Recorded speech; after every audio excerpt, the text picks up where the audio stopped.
You are welcome to yet another episode of HN What's Your Say?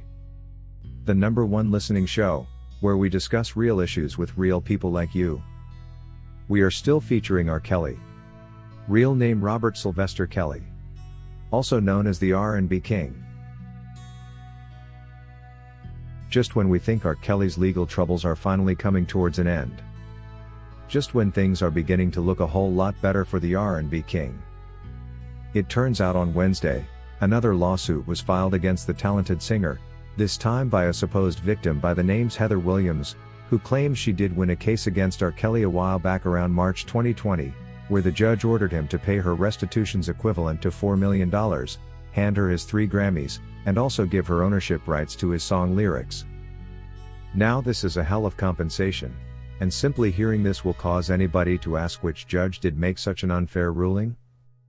All 3 Grammys, lyrics, royalties, and $4 million? That's a rip-off. According to her lawsuit, the $4 million was to come from R. Kelly's song royalties, but she never got it. She also suggests that R. Kelly did make sure to avoid the liability from the 2020 judgment, when he decided to give his Grammys away to one of his girlfriends for free, and also sold the rights to his lyrics at $5 million to Keith Calvert in August 2021, acts that she claims constitute fraud. Firstly, the $4 million fine sounds like fraud to me. Since when have victim restitutions for a single person amounted to so much? There is no way to justify why the court would grant that amount of money to an alleged single victim. As if that was not enough, they want his Grammys too? How ironic. Well, if they thought the Grammys would sail off for so much in an auction, the awarding body did put a caveat on them that says, no Grammy winner would be in position to sail off their trophies without making the offer to their issuing body at the price of only $1. Nothing more and nothing less. No wonder Kanye West did film himself pissing on one of his Grammys without care, footage he later posted on his Instagram for the whole world to see.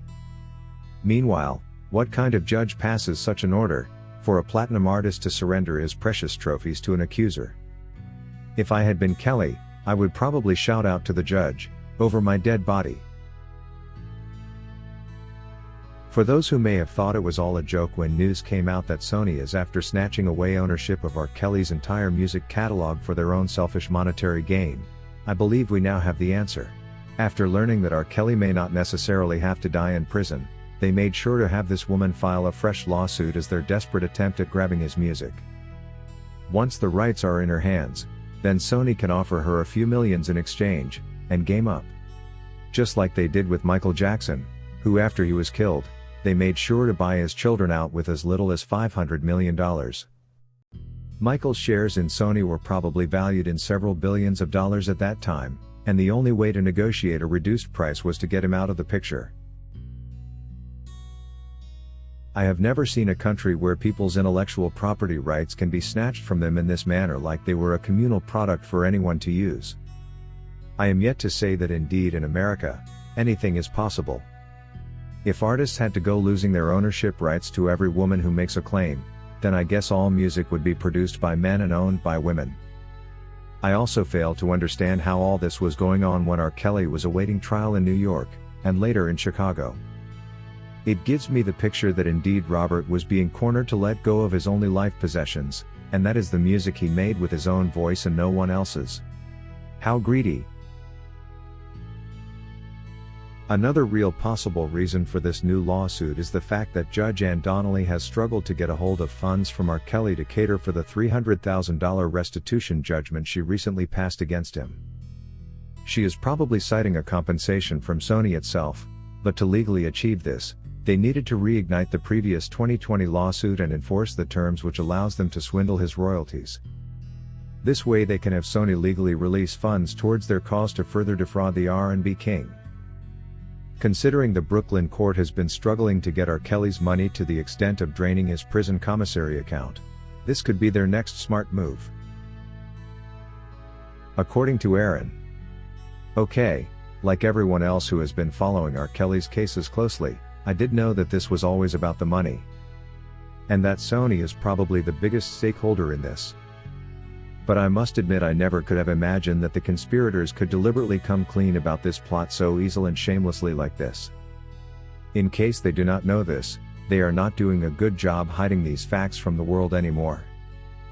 For a long time, Sony has successfully hidden in plain sight, but I guess the world now knows it wasn't speculations but real facts. And if Sony wishes to know my mind, that is no way to reward a brother that has made you billions. And as for the accusers, it's probably time they found jobs and made their own money, other than lie in wait ready to take what belongs to R. Kelly. According to Trisha Murphy, this is something I have been saying for a very long time. Sony Records has probably taken many artists' lives. And they are probably the ones paying all those women to speak ill about R. Kelly. It's hard to imagine that after all those years coming to decades of making them lots of money, Sony instead decides to destroy their images and careers, all to dodge having to pay them the money they are owed.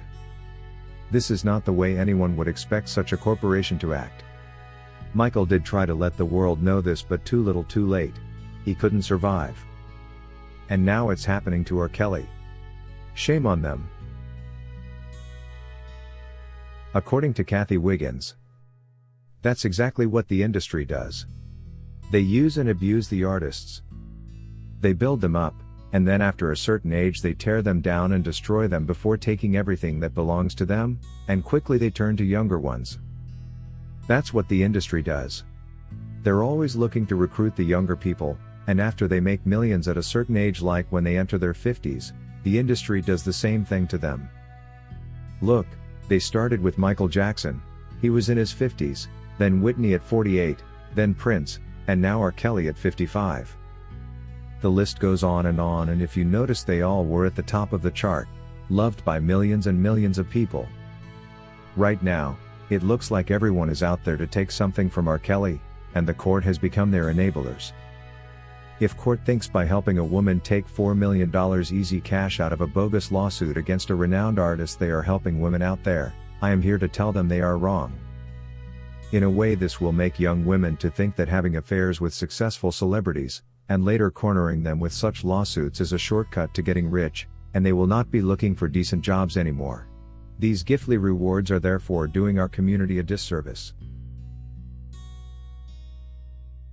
That is all we had for you today on HN What's Your Say? To keep updated whenever we post a new video, subscribe to this channel now. Also remember to hit the bell icon and enable notifications. And feel free to share your opinions with us in the comment section below, and let us know if you would like us to publish your views in our next release. We value all our subscribers' opinions.